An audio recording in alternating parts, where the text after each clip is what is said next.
Championship के खिताबी मुकाबले के दूसरे दिन भारत ने 3 विकेट पर बनाए 146 रन। खराब मौसम के कारण दूसरे दिन हुआ केवल 64.4 ओवर का खेल। वहीं स्नेह राणा की शानदार बल्लेबाजी की मदद से भारतीय महिला टीम ने इंग्लैंड के खिलाफ एकमात्र टेस्ट को फॉलो ऑन खेलते हुए कराया ड्रॉ।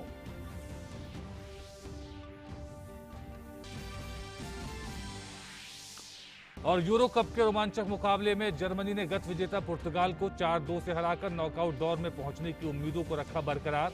पोलैंड के खिलाफ 1-1 से ड्रॉ खेलने के बाद स्पेन के ग्रुप ई में मुश्किलें बढ़ी। वहीं विश्व चैंपियन फ्रांस को हंगरी के खिलाफ ड्रॉ से करना पड़ा संतोष।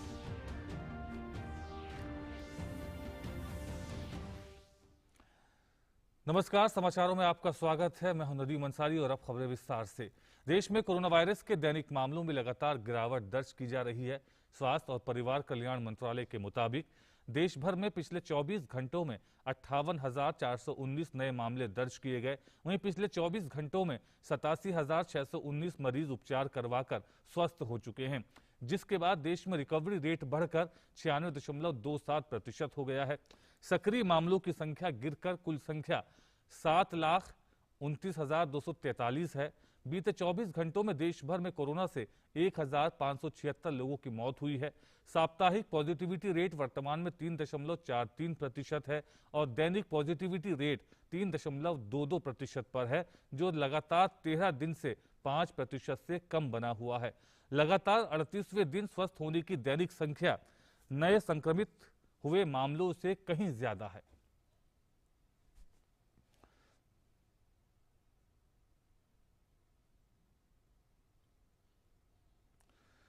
और वहीं कोरोना के खिलाफ टीकाकरण अभियान में भारत तेजी से आगे बढ़ रहा है। केंद्रीय स्वास्थ्य एवं परिवार कल्याण मंत्रालय के मुताबिक राष्ट्रव्यापी टीकाकरण अभियान के तीसरे चरण के तहत देश में अब तक 27 करोड़ 66 लाख से अधिक कोविड टीके लगाए गए हैं।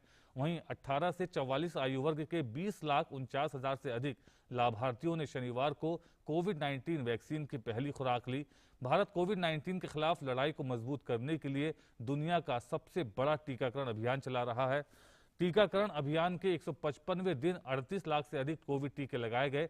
देश में तीसरे चरण के तहत 18 से 44 वर्ष आयु वर्ग के टीकाकरण अभियान में तेजी आई है। देश में कोविड-19 टीकाकरण अभियान के तीसरे चरण के तहत 18 से 44 वर्ष आयु समूह के लोगों को अब तक 5 करोड़ 50 लाख से ज्यादा खुराक दी गई हैं।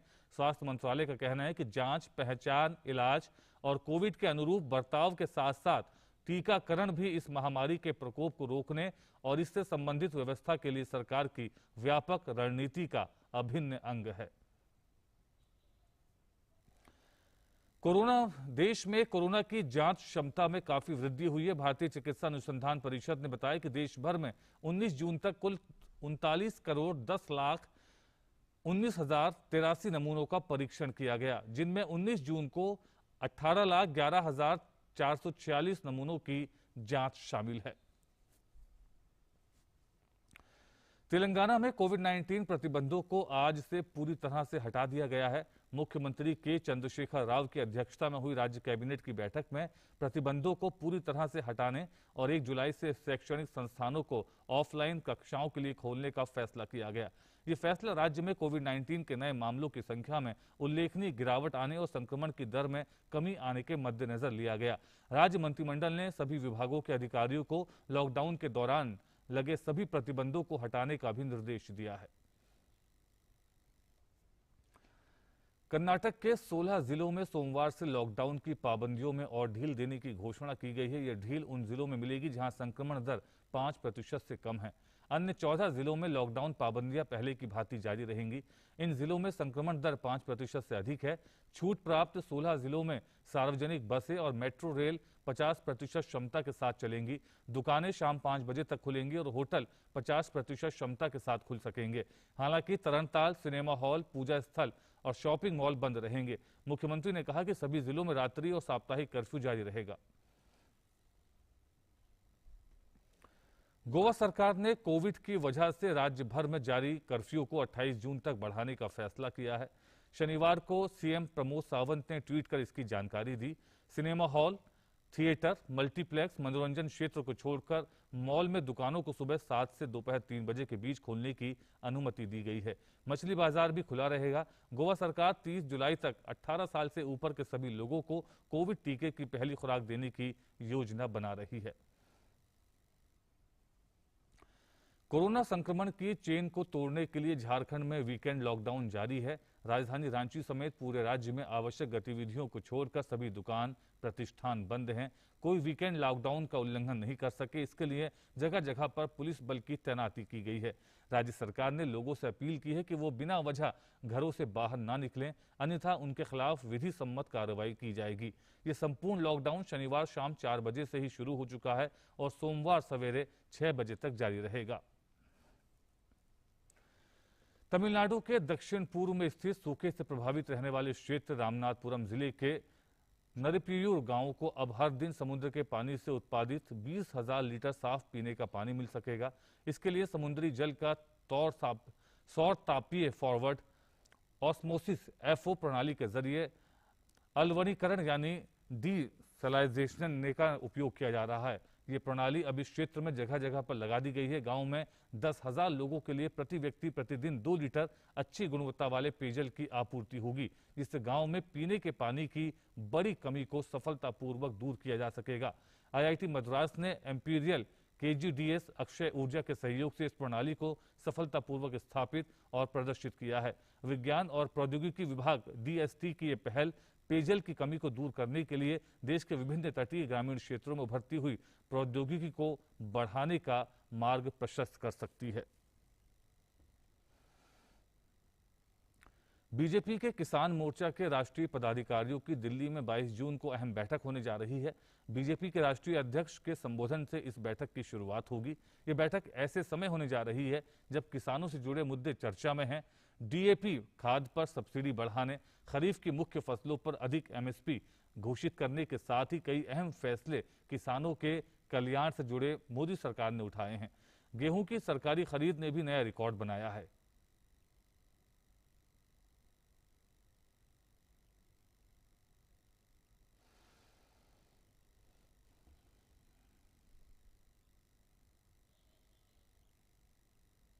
क्या अहम होगा बैठक में, एजेंडा क्या है बैठक? ये पहली फिजिकल बैठक है जिसमें राष्ट्रीय अध्यक्ष जगत प्रकाश नड्डा जी इस बैठक का उद्घाटन करेंगे और इसमें समापन भाषण और मार्गदर्शन होगा माननीय BL संतोष जी का होगा। तो इस बैठक में अहम यही है कि कोरोना काल में हमने क्या क्या महती भूमिका निभाई है किसान मोर्चा ने। जैसे किसान मोर्चा ने हेल्प डेस्क लगाए, 1 डिस्ट्रिक्ट 1 हेल्प डेस्क का कंसेप्ट लेकर के आए और अभी संगठन को एक मार्गदर्शन देंगे कि किस तरह से संगठन सरकार और जनता के बीच में एक सेतु की भूमिका निभा सके। सरकार की योजनाएं हैं, सरकार के जितने भी जो फैसले हैं, किसानों के हितैषी जितने भी कार्यक्रम हैं, उनको जनता तक किस तरह से किसान मोर्चा पहुंचाए। विशेष करके इसमें एक जो मामला है वो ये है कि FPO फार्मर्स प्रोड्यूसर ऑर्गेनाइजेशन, कृषि उत्पादक संगठन ज़्यादा से ज़्यादा बने, क्योंकि ये फैसला माननीय नरेंद्र मोदी जी ने लिया कि कृषि उत्पादक संगठन ज़्यादा से ज़्यादा बने देश भर में और सरकार का लक्ष्य 10,000 का है तात्कालिक, लेकिन ये जो दीर्घकालिक लक्ष्य है वो 1 लाख FPO बनाने का लक्ष्य है। किसान मोर्चा के सामने चुनौती होगी कि जो एक भ्रम फैलाने की कोशिश जो आप लोग आरोप लगाते हो उसे दूर किया जाए, क्योंकि MSP को लेकर हम देख रहे हैं कि लगातार सरकारी खरीद ज़्यादा हो रही है। कोरोना काल में जब किसान मोर्चा भाजपा का गली गली में, गांव गांव में पहुंचा हुआ था, कोरोना पीड़ितों की मदद कर रहा था, सूखा राशन पहुंचा रहा था, मास्क सैनिटाइजर पहुंचा रहा था, हेल्प डेस्क हम लोग लगा करके लोगों की मदद कर रहे थे, वहीं तथाकथित किसान आंदोलन के लोग कोरोना को फैलाने का काम कर रहे थे। और इसी कोरोना काल में आपने देखा कि सबसे ज़्यादा रिकॉर्ड खरीद अगर कहीं हुई है तो नरेंद्र मोदी जी की सरकार में हुई है। गेहूं की रिकॉर्ड खरीद हुई, सरसों की रिकॉर्ड खरीद हुई। जो हो हल्ला मचा रहे हैं, मैं उनसे पूछना चाहता हूं, ना MSP खत्म हुआ, ना APMC मंडियां खत्म हुई। तो नरेंद्र मोदी सरकार जो 3 किसान बिल लेकर के आए हैं, उनका एक ही लक्ष्य है, किस तरह से किसानों की आय दुगनी हो।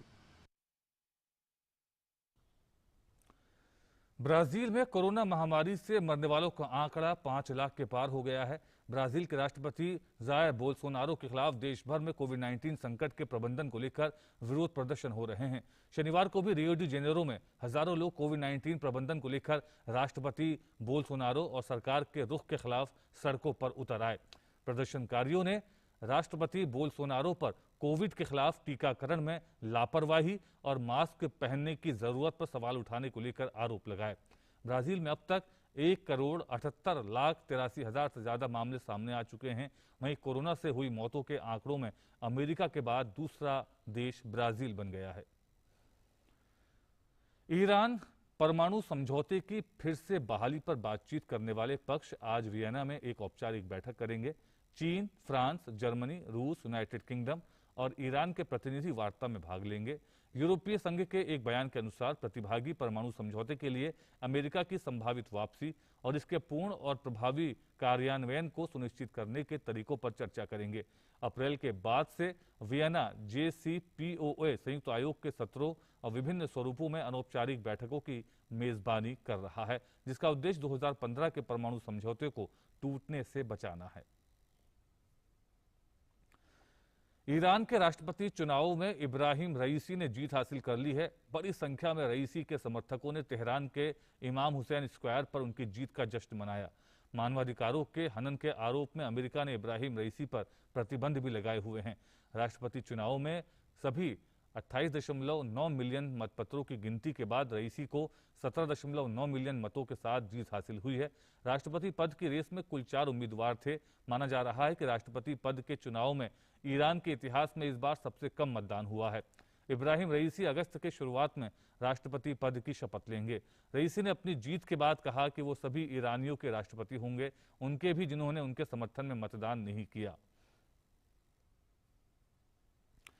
अमेरिका में गुलाम लोगों की मुक्ति के उपलक्ष्य में मनाए जाने वाले अवकाश जूनेटिन्थ को देखते हुए शनिवार को न्यूयॉर्क के ब्रुकलिन में अश्वेत जॉर्ज फ्लाइड की एक बड़ी प्रतिमा का अनावरण किया गया। जॉर्ज फ्लाइड एक अश्वेत व्यक्ति जिनकी मिनियापोलिस में हिरासत के दौरान एक श्वेत पुलिस अधिकारी द्वारा सख्त प्रताड़ित किए जाने से मृत्यु हो गई थी। इस प्रकार वो पुलिस की बर्बरता और नस्लीय पूर्वाग्रह को चुनौती देने वाले एक राष्ट्रीय और फिर वैश्विक आंदोलन का चेहरा बन गए। ब्रुकलिन में जॉर्ज फ्लाइड की प्रतिमा के अनावरण के समय उनके भाई टेरेंस ने सभा को संबोधित किया। मैनहट्टन में यूनियन स्क्वायर में ले जाने से पहले जॉर्ज फ्लाइड की प्रतिमा कई हफ्तों तक ब्रुकलिन में ही प्रदर्शित रहेगी। अमेरिका के दक्षिण पूर्व में ट्रॉपिकल स्टॉर्म क्लाउडेट के कारण सैलाब की स्थिति पैदा हो गई है। तूफान क्लाउडेट से लुइसियाना से फ्लोरिडा तक यूएस गल्फ कोस्ट में भारी बारिश होने से शनिवार को दक्षिण पूर्व अमेरिका में व्यापक बाढ़ आ गई। वहां के कुछ स्थानीय टेलीविजन चैनलों के दृश्यों के अनुसार स्लीडेल शहर में बाढ़ का अधिक असर देखा गया। यूएस नेशनल हरिकेन सेंटर ने कहा कि तूफान क्लाउडेट मोबाइल अल्बामा के 130 किलोमीटर पश्चिमोत्तर में करीब 40 मील प्रति घंटे की अधिकतम निरंतर हवाओं के साथ बना हुआ था। तटीय क्षेत्र मिसिसिपी और अल्बामा में दोपहर तक भारी बारिश और जानलेवा बाढ़ की आशंका जताई जा रही थी। क्लाउडेट के शनिवार की रात तक कमजोर पड़ने की संभावना थी।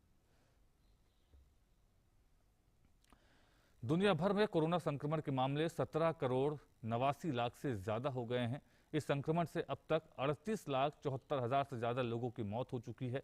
हालांकि इलाज के बाद विश्व में 16,34,00,000 से अधिक लोग स्वस्थ भी हो गए हैं। कोरोना से सबसे अधिक प्रभावित देशों में अमेरिका सबसे आगे है। अमेरिका में कोरोना संक्रमण के कुल मामलों की संख्या 3,44,00,000 से अधिक है। अमेरिका में कोरोना के कारण मरने वालों का आंकड़ा 6 लाख से अधिक है। ब्राजील में कोरोना संक्रमण के मामले 1,78,00,000 से ज्यादा हो गए हैं।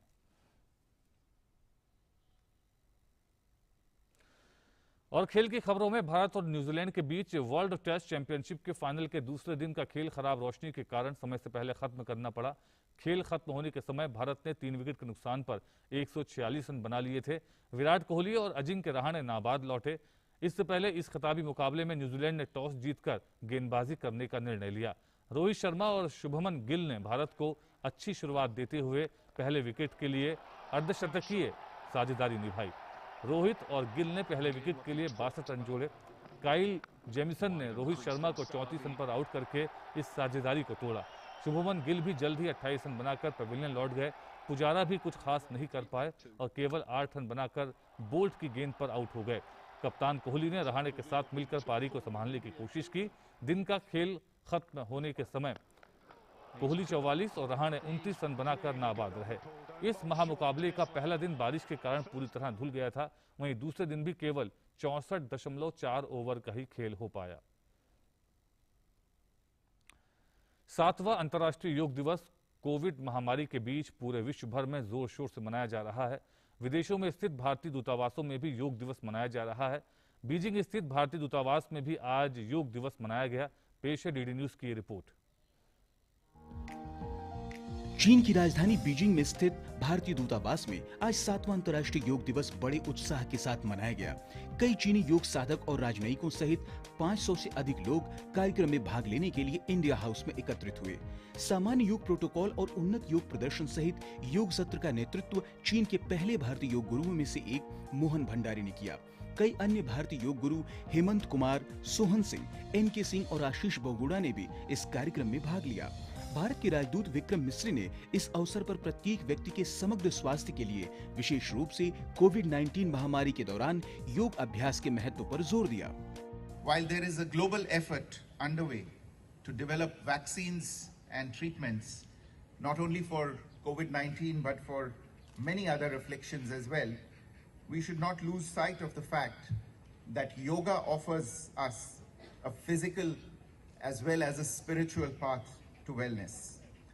At a time when our mental faculties are being increasingly bombarded by external factors, yoga offers us the space to slow down our minds, relieve stress and impart balance to our existence. Vikram Misri स्वयं भी योग अभ्यास का जबरदस्त शौक रखते हैं। उन्होंने कहा कि योग के भौतिक पहलुओं का केंद्रीय उद्देश्य मन को ध्यान के लिए तैयार करना है। Swami Vivekanand Cultural Center of the Embassy of India, which has been undertaking a series of cultural and other events, including yoga outreach events, and not just in the run-up to this important day. In the coming days, it will be expanding its activities by taking up the very important task of certification of yoga professionals for the purposes of training. मिस्री ने योग outreach कार्यक्रमों की एक श्रृंखला शुरू करने के लिए भारतीय दूतावास के स्वामी विवेकानंद सांस्कृतिक केंद्र के निदेशक को भी बधाई दी।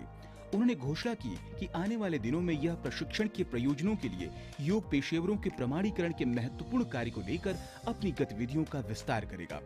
उन्होंने कहा कि आने वाले दिनों में केंद्र द्वारा और जानकारी उपलब्ध कराई जाएगी। भारत के राजदूत ने योग गुरुओं और ऑडियो और वीडियो प्रतियोगिता के विजेताओं को भी सम्मानित किया, जिसमें चीनी नागरिकों की बड़ी भागीदारी देखी गई। शंघाई और गुआंगझोउ में भारतीय वाणिज्य दूतावास भी भारत की प्राचीन योग परंपरा के मूल्यों को बढ़ावा देने के लिए कई योग कार्यक्रम आयोजित कर रहे हैं। बीजिंग से अंशुमान मिश्रा की रिपोर्ट, डीडी न्यूज। बांग्लादेश की राजधानी ढाका में योग शिक्षिका और थेरेपिस्ट इशरत जहां योग के फायदों के बारे में बताती हैं। वो कहती हैं कि योग मन, श्वास और शरीर को नियंत्रित करने में मदद करता है। Good. 21st June International Yoga Day. People now they understand the significance of yoga because it's work only not for body. It's work for mental health, which is very important. And it just helps you to control your mind. और अब आज का योग सूत्र। अनिद्रा आज के दौर की एक सामान्य समस्या है, लेकिन इससे हमारे स्वास्थ्य पर गंभीर प्रभाव पड़ते हैं। योग सूत्र में आचार्य प्रतिष्ठा हमें बता रही हैं इस समस्या को दूर करने के सरल यौगिक उपाय।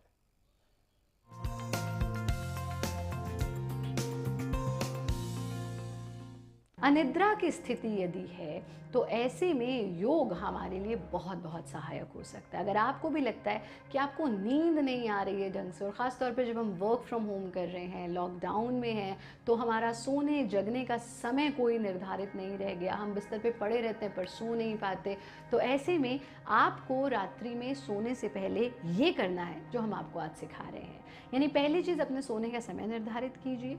लेट्स से आपने 10 बजे का समय निर्धारित किया है तो 9:30 बजे से स्क्रीन लेस हो जाइए, चाहे वो टेलीविज़न की स्क्रीन है, मोबाइल की स्क्रीन है, कंप्यूटर की स्क्रीन है। 9:30 बजे के बाद कोई स्क्रीन मत यूज़ कीजिए। कैफ़ीन का प्रयोग, चाय का प्रयोग बिल्कुल मत कीजिए।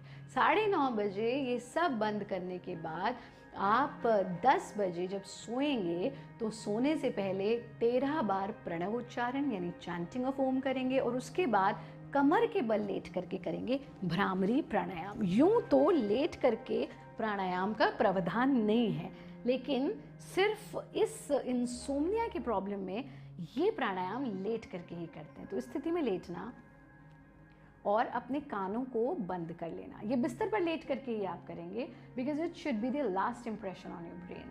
कानों को बंद करना, नाक से पूरा सांस लेना, नाक से ही छोड़ना, पर सांस छोड़ते समय भ्रमर गुंजन करना यानी भंवरे जैसी आवाज करना।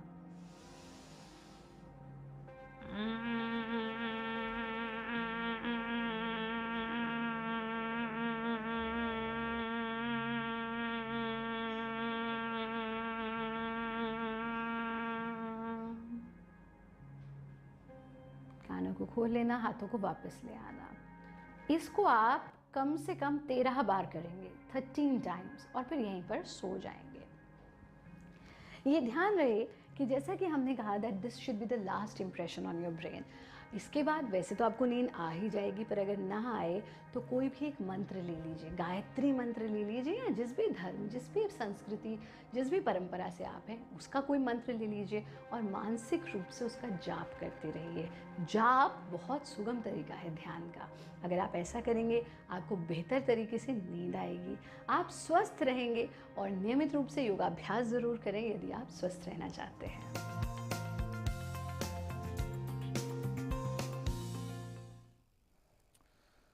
और आइए अब जानते हैं क्या है आज का हमारा योग मंत्र।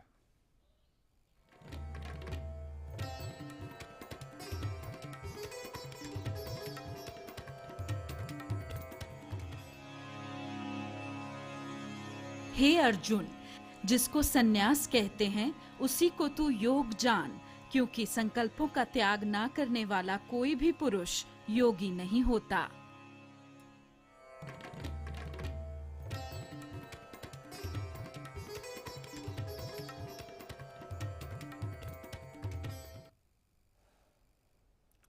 और इसी के साथ इस बुलेटिन में फिलहाल इतना ही, लेकिन डीडी न्यूज़ पर खबरों का सफर लगातार जारी है। आप देखते रहिए, हमें दीजिए अनुमति। नमस्कार।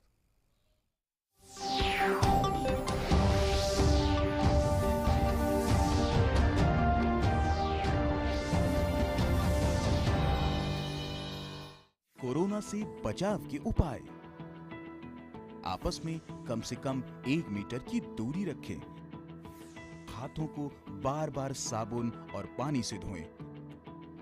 60% अल्कोहल आधारित सैनिटाइजर का प्रयोग करें।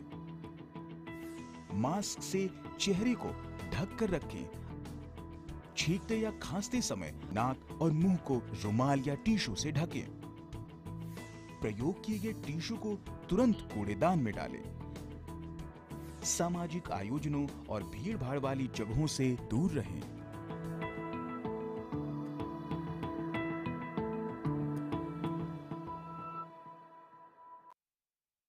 Your window to rising India. India's voice on global platforms. Latest news from India and around the world. In-depth analysis of global headlines. Watch DD India in your country. Available for downlink in Middle East countries. STTV broadcast is available through the satellite GSAT 17 at 93.5 degrees east. HDTV broadcast is available through the satellite GSAT 10 at 83 degrees east. For technical details, scan here. Switch to DD India now.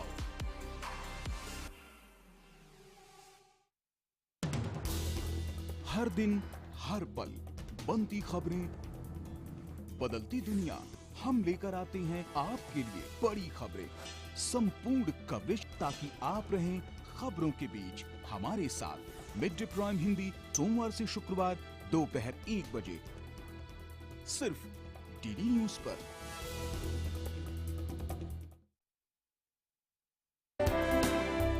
नमस्कार। भारत की संसद की 17वीं लोकसभा के गठन को 2 साल पूरे हो गए हैं। इन 2 सालों में अगर हम पीछे पलट कर देखते हैं तो ये 2 साल बहुत ख़ास भी रहे और बहुत चुनौतीपूर्ण भी रहे। अगर ख़ास बातों की बात करें तो फिर हम देखते हैं कि जिस तरह से लोकसभा की या संसद की जो प्रोडक्टिविटी लगातार बढ़ी, देर रात तक हमने देखा कि संसद में, लोकसभा में कामकाज होता रहा, सांसद वहाँ बैठे रहे, विधायी काम बहुत सारे निपटाए गए और साथ साथ शून्यकाल या बाकी सब अगर सत्र भी देखें तो उनमें ज़्यादा से ज़्यादा सांसदों को अपनी भागीदारी करने का मौका मिला। और अगर चुनौतीपूर्ण बात करें, चुनौतियों की बात करें, तो हमने देखा कि दुनिया भर में जिस तरह से कोरोना काल आया, पूरी दुनिया ने अलग अलग तरह की चुनौतियों का सामना किया। भारतीय संसद के सामने और सांसदों के सामने भी बहुत सारी चुनौतियाँ आईं।